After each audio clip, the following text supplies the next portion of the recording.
The call came on a perfectly normal Tuesday. I was at my desk reviewing vendor invoices, a lukewarm cup of coffee sitting by my keyboard. Coworkers chatted behind me. Phones rang. Printers hummed. Everything felt exactly the way it should on an ordinary morning at the architecture firm where I had worked for 7 years. Then my phone buzzed. I picked it up without thinking. The man on the other end spoke in a smooth, polite voice. He introduced himself as a representative from a lending company. He said he was calling regarding my outstanding balances and congratulated me for staying consistent with my payments. I frowned. Then he said a number. $118,430. My fingers stopped above the keyboard. I had never taken out a single loan in my life. Not a personal loan. Not an emergency advance. Not a consolidation plan. I had always been careful with money. Almost too careful, my husband Cole often joked. So when that man read out that enormous number tied to my full legal name, my stomach dropped somewhere near the floor. "I'm sorry," I whispered. "You must have the wrong person." A brief pause. Then he asked me to confirm my social security number, and he read it back to me perfectly. I locked myself in the office break room and called the number back immediately. My hands were shaking so badly I had to dial 3 times before it connected. When a representative answered, I asked her to pull up my account. I gave her my name, my date of birth, my address. She confirmed everything. 3 loans. 2 from private lenders. 1 from an emergency consolidation service. All opened within the past 8 months. All under my name. All accumulating interest while I had no idea they existed. "Is there a problem?" she asked carefully. I pressed my back against the break room wall and stared at the ceiling. The fluorescent light buzzed above me. A microwave beeped somewhere down the hall. Life was continuing normally on the other side of that door, while mine was quietly falling apart in this tiny room. "Those loans were not opened by me," I finally said. Her voice shifted. More formal. More careful. She explained that all 3 applications had been digitally signed and that the documentation submitted was complete and accurate. I told her again. Firmly. I had never signed anything. She asked if I wanted to file a dispute. I said yes. Immediately. Then I sat down on the break room floor and tried very hard not to cry. The lender emailed the application files within the hour. I opened them in my car in the parking garage, fingers trembling. I told myself to stay calm, to look at each document carefully, to think before reacting. The moment I saw the first page, my chest tightened. The signatures looked exactly like mine. Not a sloppy copy. Not an obvious fake. Careful. Deliberate. The way I actually signed my name. The documents attached were completely real. My tax records from 2 years ago. A copy of my driver's license. The one I had before my most recent renewal. Old employment forms with my previous job title. My social security number on every single page. Someone hadn't guessed at my details or purchased them anonymously online. They had physically held these documents, scanned them, uploaded them, used them deliberately and carefully across several months. That thought sat heavily in my stomach, because this wasn't random. Whoever did this knew me personally. They had been inside my home. They had touched my private files. And they had done it calmly, quietly, without me ever noticing that a single thing was disturbed or missing. This was someone I trusted. I sat in that parking garage for a long time before I was ready to drive home. I drove home in complete silence. No radio. No phone call to Cole. Just driving and thinking. I kept asking myself the same question. Who could have had access to those documents? Cole was the only other person who knew where I kept my important files. Inside a locked drawer in our small home office. But Cole would never, not for a single second, do something like this. Then one memory came back like a sudden slap. 8 months ago. A family barbecue at our house. A warm Saturday afternoon with grilled food and children running around the backyard. My sister-in-law, Vanessa, had found me midway through the afternoon with a sweet smile. "Hey Mara, could I use your laptop real quick? I need to print some insurance documents, and my phone won't load the file." I handed her my laptop and pointed her toward the office. She had been alone in there for almost an hour. At the time, I thought absolutely nothing of it. She was family. She had been married to my brother Troy for 4 years. I trusted her the way you trust someone who sits at your table every holiday. Now I sat in my parked car outside our house staring straight ahead. 1 hour. Alone. With my files. The timing matched perfectly. I didn't sleep that night. I lay beside Cole staring at the ceiling while he breathed steadily beside me. I decided not to tell him yet. Not until I was sure. I needed to look Vanessa in the eye first. The next morning I drove straight to her house before work.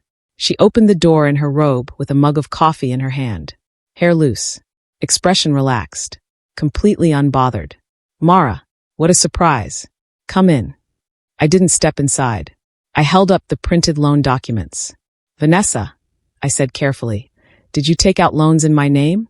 Her smile didn't vanish immediately. That was what disturbed me most. It stayed for just a second too long, like a delay in a live broadcast, before something behind her eyes quietly shifted. Then the smile came back, wider than before. She laughed. "What?" She shook her head sideways. "What are you even talking about?" "These loans," I said. 3 of them. Over $100,000. All opened 8 months ago. All under my name. All signed with my documents. She looked at the papers with perfect calm. "That is very strange," she said evenly. Then she sipped her coffee. "But it's definitely not me." Before I could speak again, I heard footsteps behind her. My brother Troy appeared in the hallway, still in his work clothes from an early shift, tired but alert. He looked between us with confused eyes. "What's going on?" he asked. Vanessa turned to him before I could open my mouth. "Your sister is accusing me of identity theft," she said. Calm, almost amused, like she was describing something absurd. Troy looked at me. "Mara, what?" 3 loans totaling over $100,000 opened under my name 8 months ago, I said quickly. "She was alone in my office 8 months ago. That is not a coincidence." Vanessa sighed deeply. "Troy, if your sister is going through financial trouble, she doesn't have to make up stories. She can just ask for help." The words hit me like cold water. She wasn't defending herself. She wasn't panicking. She was rewriting the story entirely, making me sound confused, unstable, and dishonest all at once without raising her voice once. Troy shifted uncomfortably beside her. He looked at me, then at his wife, and I watched his expression slowly move in a direction that made my heart sink completely. I drove home knowing that whatever I had hoped to find in that doorway, I had not found it. Driving home with my jaw tight and my eyes burning. Within 24 hours, the whole family seemed to know. Messages started arriving before the day was over. My aunt sent a note asking if I was doing okay. A cousin wrote that she hoped I was getting the support I needed. A family friend said she was praying for me. Not one of them suggested Vanessa had done anything wrong. Every message treated me like the one going through something difficult. Vanessa had moved fast. By the time I could speak, the story was already formed and spreading. The story was that I was struggling financially and making accusations to cover my own mistakes. She was charming. She was steady. She had spent 4 years making sure everyone in the family adored her. I had always been quieter, more private, less eager for the center of any room. That difference was now working completely against me. I sat at my kitchen table that night reading the messages while Cole held my hand across the table. "We'll get through this," he said quietly. I nodded, but sitting there with my phone full of gentle, pitying texts from people who had already chosen their version of the truth, I honestly wasn't sure yet how we would. 2 weeks later, my credit score collapsed. I watched the number drop on the monitoring app one had installed after the lender's call. Each alert felt like a small punch to the chest. Collection notices appeared in the mail. Debt reminders flooded my email. Automated calls came in at all hours. I stopped answering numbers I didn't recognize. Then something worse happened. The architecture firm handled large project budgets and client investment accounts. Employees in my department were required by contract to maintain clean financial records. It was a policy most people never had to think about, until it suddenly became very relevant to me. The fraudulent debt triggered an automatic flag during a routine background review. HR asked me to come in for a meeting. The woman who ran it was professional and kind. She didn't accuse me of anything directly. She explained that the financial review had raised some concerns, and that the firm would need to monitor the situation going forward. She used careful, measured corporate language throughout. But I understood exactly what she meant. They were watching me now. The career I had worked hard to build over 7 years was suddenly sitting on uncertain ground. I walked out of that meeting, sat in my car, and stared at my hands for a long time. That evening I called Troy. I hadn't spoken to him since the confrontation at his door. I had given him time to think, time to perhaps come to me on his own. He hadn't, so I made the call myself. It rang 4 times, then went to voicemail. I left a message. Steady voice. I told him the situation had now reached my workplace, that I was not making anything up, that I needed him to simply hear me out as my brother. I asked him to call me back when he was ready. He never called. A text arrived 2 hours later. 7 words. Stop attacking my wife and move on. I read it 3 times. Then I set the phone face down on the table and left it there. That was the moment something inside me shifted completely. I had spent days waiting, hoping someone in my family would look closely enough to see the truth and stand beside me. I had waited for Troy to ask harder questions. I had waited for someone, anyone, to say that this story didn't add up. Nobody had. Sitting in my quiet kitchen, I finally accepted what I had been resisting. Nobody was coming. If I was going to survive this, I would have to do it entirely on my own. I made a decision the next morning. I stopped arguing. I stopped texting family members to explain myself. I stopped attending gatherings. I stopped defending myself to people who had already decided what they believed. Every time I reached out and received nothing back, I handed Vanessa another small victory. So I went completely quiet. I declined invitations without explanation. I stopped attending Sunday dinners. I didn't reply to the family group chat. People assumed I was embarrassed. Several relatives told Cole I must be going through something difficult. One aunt said she felt sorry for me. Vanessa, I heard later, had been gracious about it all. She said she hoped I would come to terms with my situation, and that she held no hard feelings. She believed she had won. She thought my silence was surrender. But I was not surrendering. I was clearing the noise so I could finally focus. Every hour spent fighting publicly was an hour not spent building my case. Every emotional reaction was a distraction. I had learned something from watching Vanessa operate. Calm wins. Patience wins. The loudest person in the room is rarely the most dangerous one. And I intended to prove that. The week after I went quiet, I walked into a fraud investigator's office and reported everything. I brought every document I had. The loan files emailed by the lender. A written timeline starting from the afternoon of the barbecue and ending at the HR meeting. Printed credit alert screenshots. A photograph from the barbecue showing Vanessa near the hallway leading to my office. The investigator, a quiet man named Agent Farrow, listened without interrupting once. When I finished, he asked a few careful questions. He wanted to know about any direct communication I had with Vanessa. I described the confrontation at her doorstep and exactly what she had said in front of Troy. He wrote everything down. Then he told me that identity fraud cases were complicated. They required solid digital evidence, IP addresses, device logs, email records, timestamps. Building a strong case could take time, possibly a long time. I told him I was willing to wait. He looked at me for a moment. Most people get frustrated and walk away, he said. I won't, I told him simply. He nodded slowly. I believe you, he said. Those 3 words hit harder than I expected. It was the first time since the lender's phone call that I didn't feel like I was carrying everything completely alone. The investigation moved slowly at first. There were formal requests to lending companies for digital records, legal inquiries to internet providers, processes that moved at their own pace regardless of how urgently I needed answers. Meanwhile, I kept rebuilding my daily life around the damage. I set up a fraud alert with all 3 major credit bureaus. I worked with a financial counselor to track the loans and begin the formal dispute process with each lender. I changed every password I owned. I installed a lock on my home office door, something I had never thought to do before. Therapy helped more than I expected. I started seeing a counselor named Dr. Baxter once a week. She helped me name what I had been struggling to articulate. The hardest part of everything I was going through wasn't the financial damage or the job threat. The hardest part was accepting that someone I had trusted, someone who sat at my dinner table, came to my home, smiled at me while borrowing my laptop, had done this on purpose. That kind of betrayal doesn't leave quickly. It makes you question your own judgment. Dr. Baxter helped me stop punishing myself for trusting Vanessa. She had chosen to be untrustworthy. That was entirely on her. Slowly, I started to believe that. 8 months into the investigation, something important finally surfaced. Agent Farrow called me one morning while I was eating breakfast. His voice carried a different energy than usual, controlled but pointed. "We've confirmed something you'll want to hear," he said. One of the lenders had gone back through their server logs and located the IP address tied to the original loan applications. The applications hadn't come from my home address, not from a library or coffee shop or any anonymous location. They had been submitted from a specific residential internet account.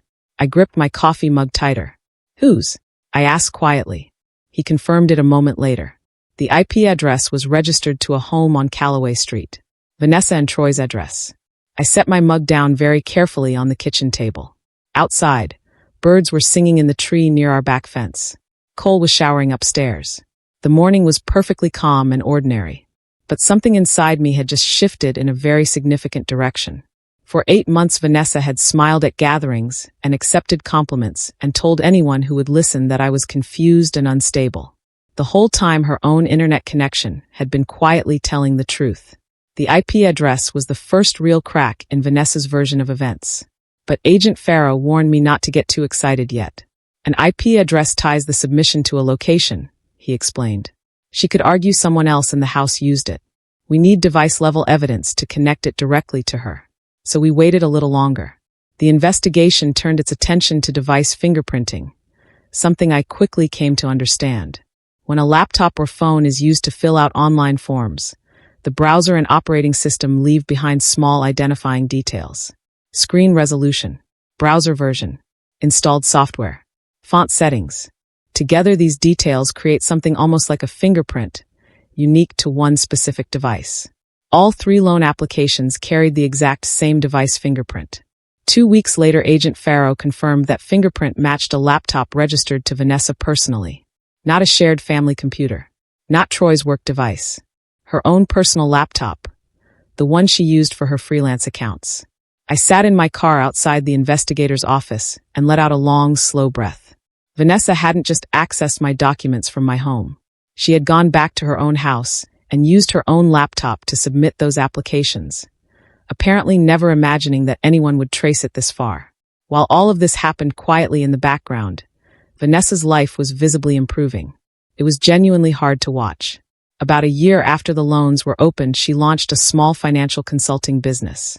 She helped individuals and small business owners manage their budgets.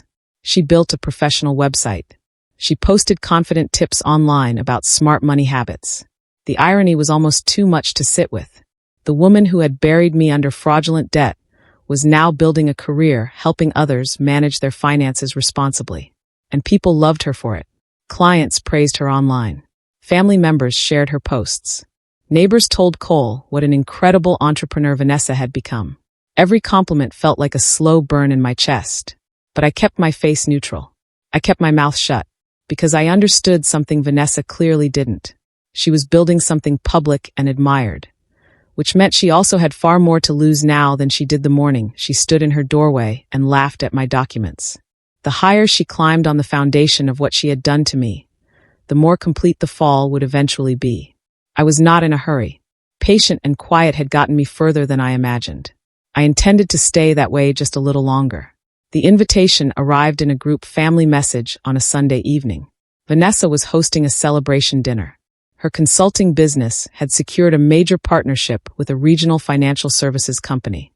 It was a genuine milestone, the kind of deal that turned a small personal business into something with real weight and long-term potential.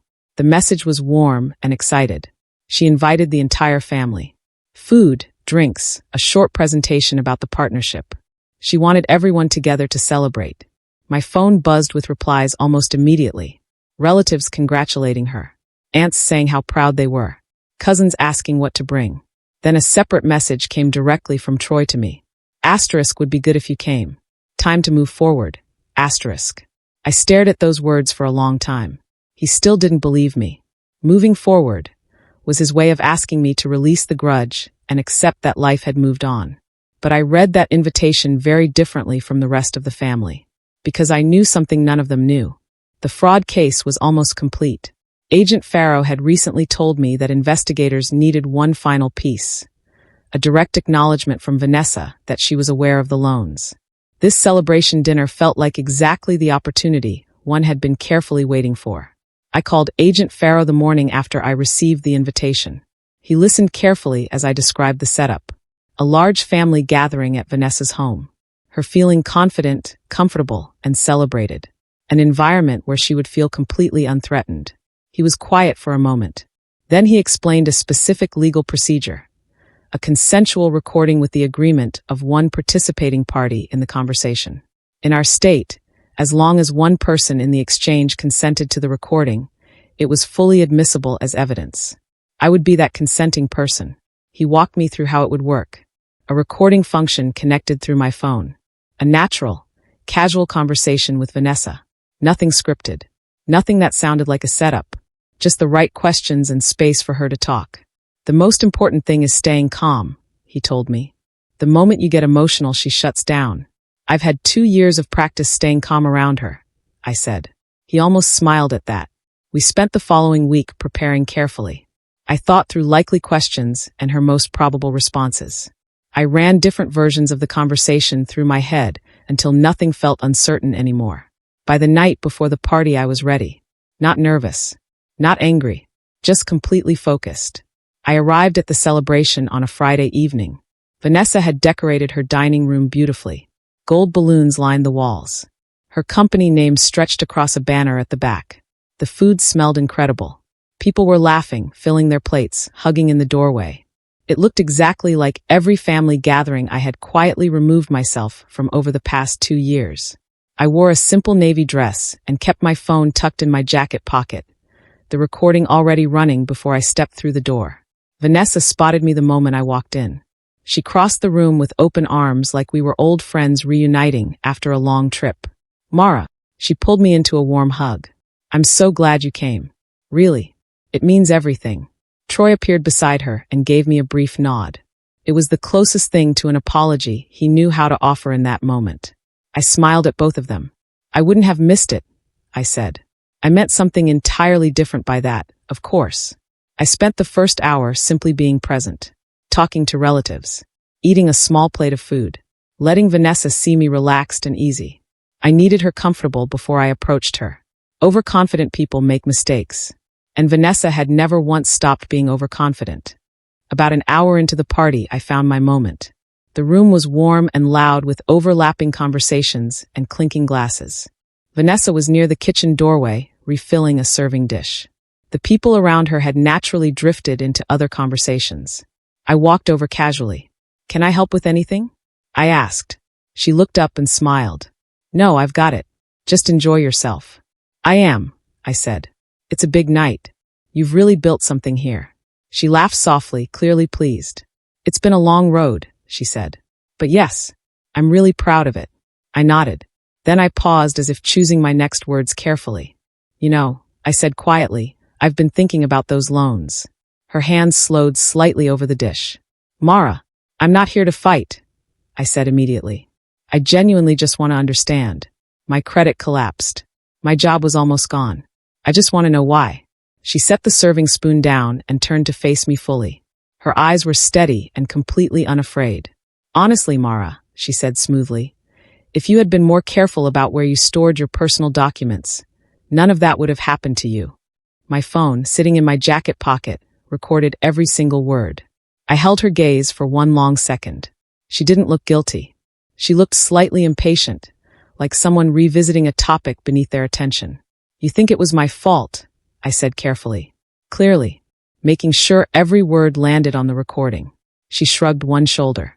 I think you were careless, she said. You left your office door open. You had documents where anyone could reach them. That is just not smart, Mara. Especially with people coming in and out of your house. There it was. She had placed herself inside my office, referenced my documents, connected herself to my home on the exact day everything was accessed, without realizing what she had just said. Too comfortable. Too certain of herself. I nodded slowly. You're probably right, I said softly. Then I smiled and excused myself to refill my drink. My hands were completely steady as I walked across the room. My heart was pounding, but my face stayed entirely calm. I found a quiet corner near the back wall and sent a short text to Agent Farrow. 2 words. She talked. His reply came in under a minute. Asterisk good. Call me tonight. Asterisk. I looked across the room at Vanessa, already laughing with a cousin, completely at ease. She had no idea that conversation was the last card she would ever play. I called Agent Farrow the moment I got home. Cole sat beside me on the couch while I played the recording back on speaker. We listened twice, from the moment I approached her to the moment she said, "You were careless," and connected herself directly to my office and my documents. When it ended the second time, Farrow was quiet for a moment. "She didn't confess outright," he said carefully. "No," I agreed. "But she placed herself in your office. She referenced your documents. She spoke about your storage habits in a way that shows direct personal knowledge." He paused. Combined with the IP address and the device fingerprint, this recording fills a significant gap in the case. He told me the lenders had confirmed one final detail: an email address used in the loan applications, almost identical to mine but with one letter changed, had been traced to an account created on Vanessa's laptop the same date barbecue photos showed her at our home. Everything was now connected. The timeline, the location, the device, the email account, the recorded voice. "We're ready to move forward," Farrow said. I exhaled slowly. Cole squeezed my hand. For the first time in nearly 2 years, I let myself fully believe this was almost over. 2 days after the party, the lenders contacted Vanessa directly. Agent Farrow kept me updated. The investigators presented her with the full picture: the IP address logs, the device fingerprint from her personal laptop, the traced email account, and the audio recording from the celebration dinner. Her first reaction was denial. But denial doesn't hold up very long when investigators are reading exact digital timestamps back to you from documents you didn't know existed. During the second meeting, her lawyer arrived. A day later, my phone rang with a number I didn't recognize. When I answered, there was a brief pause before I heard the voice. I knew it immediately. Quieter than I had ever heard it. Stripped of every trace of warmth or confidence. "Vanessa." "Mara," she said. "I think we should talk." I waited. "I'm in a very difficult situation," she continued, her voice unsteady. "Maybe there's a way to handle this privately. I can work out a payment plan. You don't have to." "Vanessa," I said calmly. She stopped. "The time for private arrangements passed a long time ago," I said. "The investigation is already in motion. There is nothing I can do at this point, even if I wanted to." She went completely silent. Then the line clicked off. The truth came out fully at the next family gathering 3 weeks later. It didn't happen dramatically. There was no speech. No confrontation in a crowded room. It happened the way most real things happen. Quietly, piece by piece, until it was impossible to look away from. Agent Farrow had notified key family members that the fraud investigation was complete and formal findings had been confirmed. Troy received an official letter. He read it and called me for the first time in nearly 2 years. I answered on the second ring. He was quiet for a long moment. "It was her," he finally said. His voice sounded hollow. "Yes," I told him. Another silence. "The whole time," he said. "You were telling the truth the whole time and I didn't listen." "Yes," I said again. He apologized. A short, broken apology that clearly came from genuine shame. He said he should have asked harder questions earlier. He didn't know what else to say. I told him I understood. The following week, at a family dinner, Vanessa was absent. The relatives who had sent me gentle, pitying messages 2 years earlier were very quiet now. Nobody said much. But every person sitting at that table knew exactly what had happened. Everything Vanessa had built came apart quickly after that. Her consulting business lost the major partnership within a week of the fraud findings becoming known. The regional firm quietly withdrew their contract. Her clients began canceling. The professional presence she had grown over 2 years went almost completely silent. I didn't push any of that. I didn't make calls or send emails or try to accelerate her fall. I simply let the truth move at its own pace. And the truth moved fast. Within a month, she had been formally charged with identity theft and financial fraud. The full amount, $118,430, was officially tied back to her actions. My credit report was completely corrected. Every fraudulent account was removed and marked as confirmed identity theft. The damage to my financial record was wiped away entirely.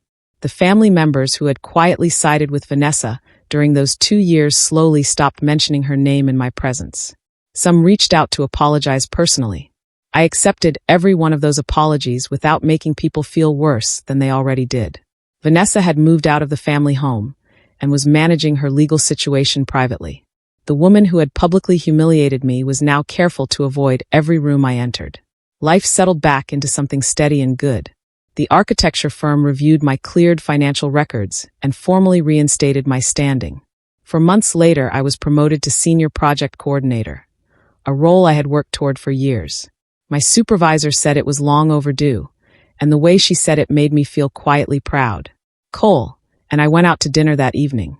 Nothing extravagant, just our favorite corner booth. We ordered our usual and talked about everything except the past 2 years. Troy and I were slowly finding our way back. Short calls, occasional coffee. It wasn't the same as before, but the door was open and we were both willing. I never heard from Vanessa again.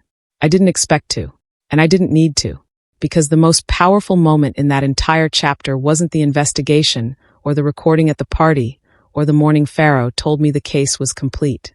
It wasn't watching her business fall or hearing Troy finally say those 3 words out loud.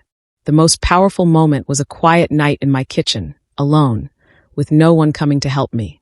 The moment I stopped waiting to be believed and decided to build the proof myself.